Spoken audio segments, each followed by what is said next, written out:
प्राणाम्य शिरसदेवं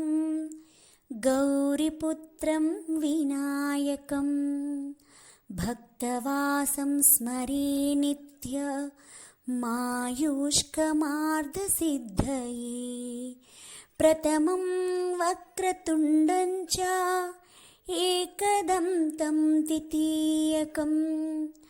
तृतीयं कृष्णपिङ्गाक्षं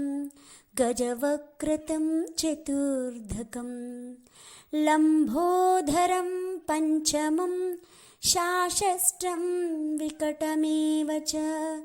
सप्तमं विघ्नराजं च धूम्रवर्णं तथाष्टकम् नवमं भालचन्द्रं च दशमं तु विनायकम् एकादशं गणपतिं द्वादशं तु गजाननम् द्वादशैतानि नामानि त्रिसन्ध्यं यः पठे नरः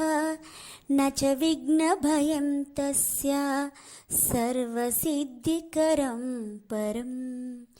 विद्याधीनि लभते विद्यां धनधी लभते धनं पुत्रादि लभते पुत्र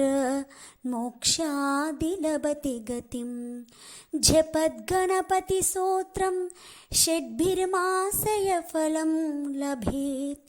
संवत्सरेण सिद्धिं च लभते नात्र संशय